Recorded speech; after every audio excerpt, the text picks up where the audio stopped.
నువ్వు ఎక్కడికి వెళ్తున్నావు తల్లి? ఇల్లు అదరికెళ్ళాయి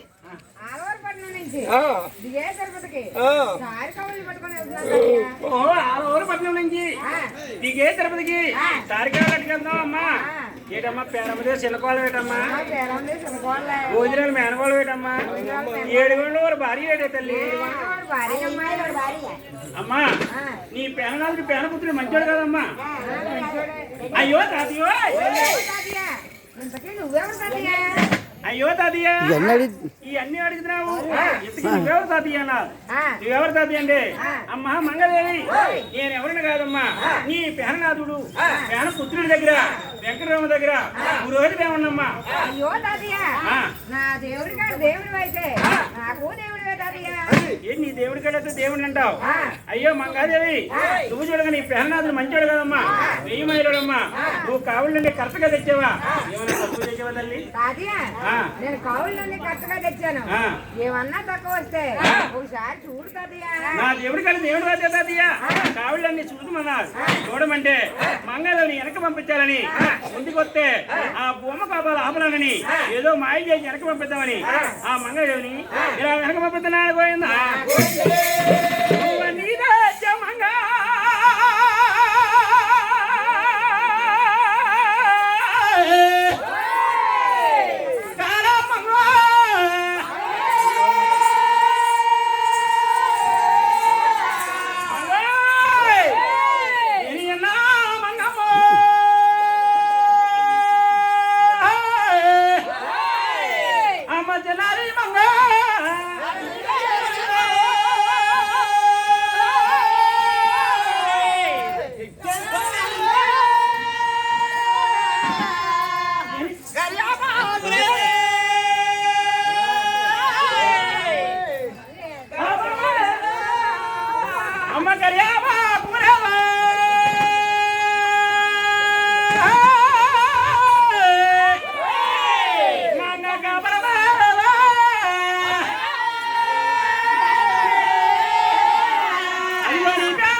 పని మానేజమ్మా.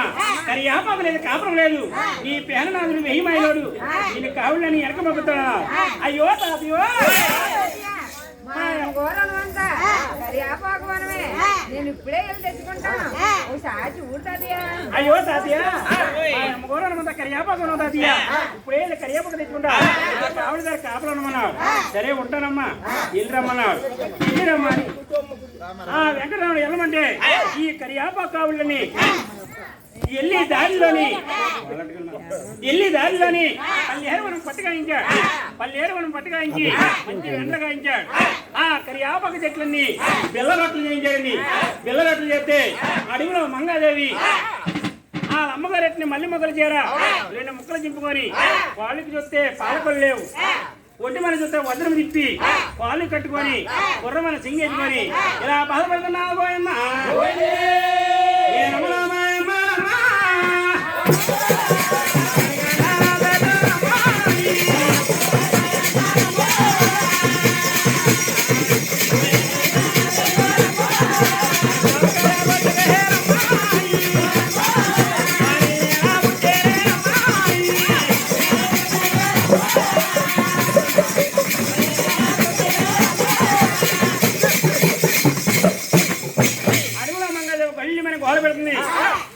పల్లెరు మనం పట్టుకాయించాడు. పల్లి మొక్కలు 2 ముక్కలు చింపుకొని పాలు పెడుతుంది.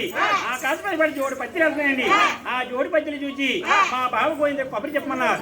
కొబ్బరి చెప్పమంటే చిన్నగా గోవిందరాలు గుళ్ళ మనులి, ఆ లక్ష్మీదేవి గోవిందరాలు పాదాలు పడుతుంది.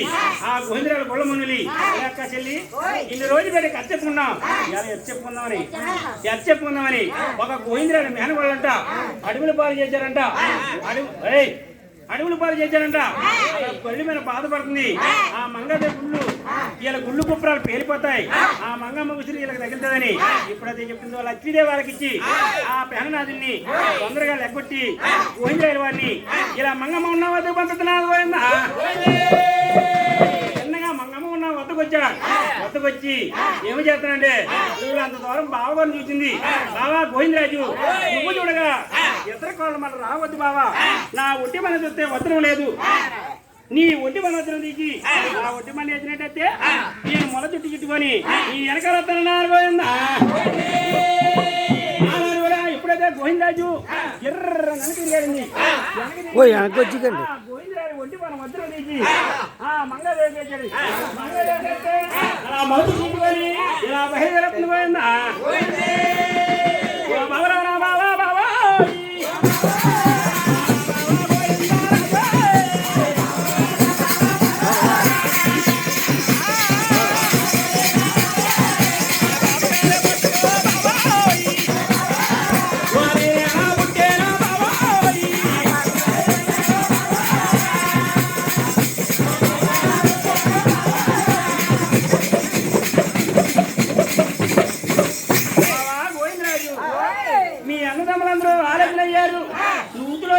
తోలుకొచ్చినట్టు నా కొండంత కాపురం పాడు చేశారు మీ అన్నతమ్ములందరూ ఆలోచన అయ్యారు నాకు ఉండంత కాపురం ఓడగొట్టారు నా కావుళ్ళన్ని బండరాలు చేశారు నా కాపురం అంతా పాడు చేశారు మీ అన్నతమ్ములందరూ ఆలోచన అయ్యారని ఇలా అంటూ ఉన్నారు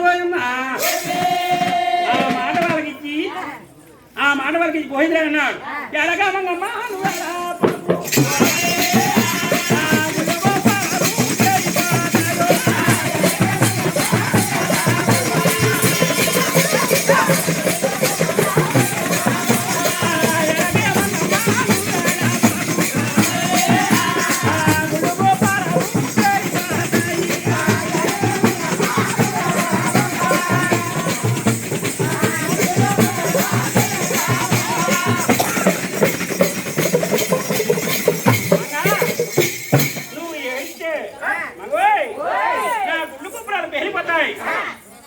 నువ్వు ఏడద్దు నువ్వు బాధపడద్దు మంగా నువ్వు ఏడద్దు బాధ పెట్టద్దు వాదాన్ని బట్టి గుడిచి చేస్తా గుడిచిలా పోయి గుళ్ళు అవుతాయి ఆ గుళ్ళలో కాపులు చేసుకున్నాను బాబా గోవిందరాజు గుడి చేసుకుంటే గుళ్ళలా పోయి గుడి ఎలాగవుతాయనో ఆ జలాలందరూ కలిసి ఏటకెళ్తా ఆ ఏటకెళ్తా ఉండి ఆ వచ్చి నాంచెన్నల్లా గుడి పెట్టినట్టయితే ఈ ఊళ్ళో దేవతను ఇచ్చింది ఆ జలాలు వాళ్ళంతా పొద్దు ఆలోచన అవుతారు ఆలోచన అయ్యి మన ఊళ్ళో ఏదో దేవత నడిచిందని ఆ గుడిచి తీసి గుళ్ళు కడతారన్నారు అలా పొద్దు ఆలోచన అయ్యారు ఆ గుడిచి తీసి ఇలా మంగపట్నం కట్టారు అలా మంగపట్నం కట్టారంటే ఈ దేశానికి చూస్తారు దేవుడిని ఈ రాజ్యానికి చూస్తారు రాముడిని నా ఏడుపుల మధ్య గుళ్ళే గాని పొట్ట పొగలు కిందంట నా పొట్ట పొగలు కంటే పొట్ట పొగలు ఉంది ఎవరో గుళ్ళు కొబ్బరాలు కట్టారని 7 పోస్టుల ద్వారాన్ని 7 గంటల వేడి పోస్టుల ద్వారాన్ని మంగాపట్నం కట్టారు మంగాపట్నం కడితే చూసి వద్దామని అలా వెంకటరమణ ఇలా బయలుదేరలేరు మంగాదేవి ఇల్లి కుమ్మాల వలుకొని కరోటి కిటికీ తీసి తలుపులు ముచ్చుకొని ఇంట్లో ఉన్నారు ఇంట్లో ఉంటే వెంకటరమణ తిన్నగా వచ్చేసాడు తిన్నగా వచ్చి మంగాదేవి బోటు చదివాడు మంగాదేవి బోటు చదివి ఓ ఈ ఎవరు కాదు నేను పాలు తొక్కాను నేను కంకణం కట్టాను 10 మందిలో పెళ్లి చేసుకున్నా నా మీద వాళ్ళ దగ్గరిదే కదా నన్ను ఏమన్నని ఇలా తలుపు తీయమన్నారు పోయిందా మళ్ళీ పూలు తెచ్చిరా మంగమ్మ తలుపన్నా తీయవే మంగో తలుపన్నా తీయవే మంగో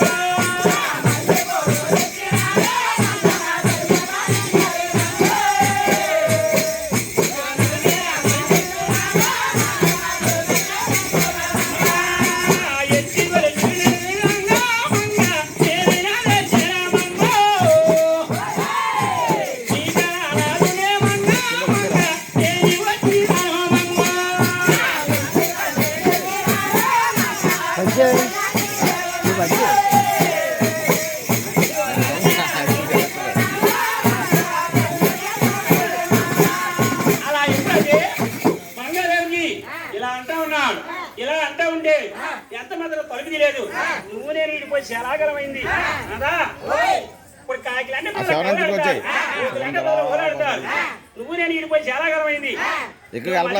భూమ కట్టుకెళ్ళి ఎత్తుకొలిచి భూమకమంటే మరణాడు పొద్దున్ను మళ్ళీ రా నేను తలుపు తీస్తున్నాడు. ఎంత మాత్రం నేను తలుపు తీయలేదు. తలుపు తీయకపోతే ఆనాడు మా బావ గోవిందరాజు నన్ను గుడి కట్టాడు, నన్ను గుళ్ళో పెట్టాడు. మా బావ సదా లేకుండా నేను తలుపు తీయనన్నాడు. చూచాడు ఆలోచించుకొని చిన్నగా వెళ్ళిపోయి అక్కడ భూమి లాంచారి. ఇన్ని రోజులు పెట్టి నన్ను చూడగా పట్టుకొని వదిలివాడు కాదు. ఇవాళ ఎక్కడికి వెళ్ళాడో వీడికి ఎవరో ఉన్నారు, నేను కాకుండా ఎవరో ఉన్నారని అక్కడ భూమి కోపం పడి ఉంది. మన నాన్న పొద్దున మళ్ళీ వస్తానన్నా. ఈ మంగదేవి పొద్దున్న లేచి ఇల్లు గుమ్మాల వరకు ఉంది. చిన్నగా బావ గోవిందరాయికి కొబ్బరి చెప్పాలని వెళ్ళింది. బావ గోవిందరాయితో చెప్పలాక చింతపడ్డారు. మగవాళ్ళగా చెప్పలాక లక్ష్మీదేవితో చెప్తుంది. అక్క లక్ష్మీదేవి రాత్రికి మధ్య కోటకొచ్చాడు. తలుపు తీయమన్నారు. కాకనే కదా కానిపట్టించాడు. ఎంత మాత్రంగా తలుపు తీయలేదన్నారు. ఆ మాట ఎవరాలకి ఇచ్చారు? గోవిందరాలకి ఇచ్చాడు. ఎవరు తమ్ముడు మనాలకి ఆచుంటాది. ఆచున్నాడు. ఏమన్నాడంటే మీరు ఆడవారి బుద్ధులు పాలించుగారు. ఆ తమ్ముడు కోటకొస్తే ఈ ఆడవారి బుద్ధులు పాలించుకోలేదు. మా తమ్ముడు వెనకదారని ఎప్పుడైతే మాట ఇచ్చారో మా యొక్క లక్ష్మీదేవిని చెప్పలేదు. మా బాబు గోవిందరాజు నన్నే తిట్టానని వెంటనే పాపం వచ్చి వెనక తిరిగి వచ్చి ఇల్లు గుమ్మాల వరకొని తలుపులు తీసి ఈ పేన నదులు ఎప్పుడు వస్తారని చెంపుతో బతకాలు పట్టుకొని ఇలా ఎదురు చూస్తున్నా. ఎప్పుడైతే పట్టుకొని ఎదురు చేస్తుండే ఆ భూమి లాంటి పడుకోబెట్టి ఇక్కడ మంగదేవి మాట ఇచ్చానని ఏమన్నానంటే ఆ మంగదేవి దగ్గరికి వెళ్ళాలని ఇలా పరిగెట్టి లేచాడండి. లేచి పారిపోతున్నాడు. పారిపోతుంటే నాదా పేన నాదా నేను ఉండగా నీకు ఎవరున్నారా? నాదా నేను ఉండగా ఎవరున్నారు?